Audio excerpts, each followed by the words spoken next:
Unul dintre cele mai confuze subiecte din acvaristică este schimbul de apă. Informațiile sunt atât de contradictorii încât ajungi să nu mai știi ce să crezi. Acest schimb de apă despre care auzim atât de des are două mari componente: procentul de apă schimbat și frecvența cu care se face această operațiune. De la crescători de discuși care fac două schimburi de 100% zilnic, până la acvariști care nu schimbă apa cu ani, vin informații diametral opuse. Fiecare susține că are dreptate și chiar prezintă dovezi convingătoare în acest sens.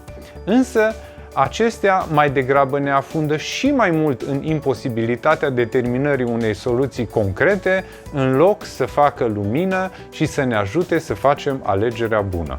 Prima și poate cea mai legitimă întrebare este de ce avem nevoie în primul rând de un schimb de apă. Spre deosebire de mediile naturale, unde există un flux de apă proaspătă, acvariile sunt medii închise în care există o permanentă tendință de acumulare. Materie organică, nitrați, fosfați, minerale sunt doar câteva elemente care, fără un schimb de apă, cresc în continuu. Prin schimbarea apei se face de fapt o diluție a acestora și aducerea parametrilor la valori mai apropiate de cele optime. Acest ritm de acumulare este de fapt cel care va dicta și nevoia de a înlocui o parte din apă. Într-un acvariu în care se hrănește excesiv, cu hrană congelată de exemplu, parametrii apei se vor deteriora rapid și schimbul de apă trebuie făcut des și în procent mare pentru a înlătura cât mai mult din hrana neconsumată. Lipsa schimbului de apă ar permite descompunerea hranei neconsumate în acvariu și ar provoca în scurt timp îmbolnăvirea sau chiar decesul peștilor. La polul opus, un acvariu plantat cu specii cu creștere lentă și viețuitoare puține, dar sensibile, cum ar fi creveții. Parametrii se mențin relativ constant în timp, iar schimburile de apă mari și dese ar face mai mult rău, deoarece ar provoca un stres inutil viețuitoarelor și ar aduce beneficii minore acvariului. Dacă nu știi în ce categorie se încadrează acvariul tău, îți vom da câteva exemple.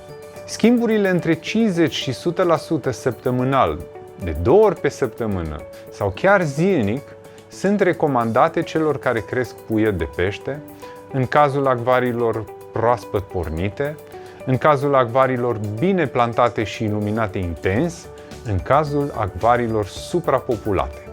Alege această variantă doar dacă ești sigur că apa pe care o introduci are toți parametrii optimi și nu uita să folosești un condiționer pentru neutralizarea clorului și a altor substanțe toxice. Schimburile de 30% săptămânal sau de 2 ori pe săptămână sunt recomandate pentru cele mai multe acvarii care nu sunt în situații extreme, nu sunt suprapopulate și sunt plantate moderat cu plante din specii fără cerințe deosebite.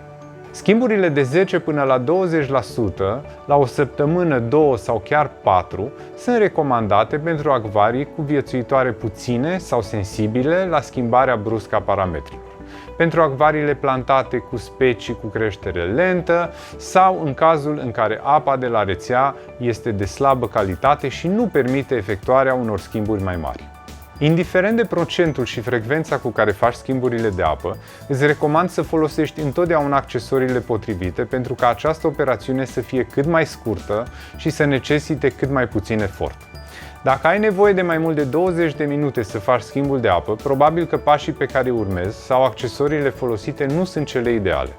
Experiența ne arată că alocarea unui timp îndelungat, în mod regulat pentru întreținerea acvariului, crește foarte mult șansele de abandon al acestui hobby. Evită această capcană.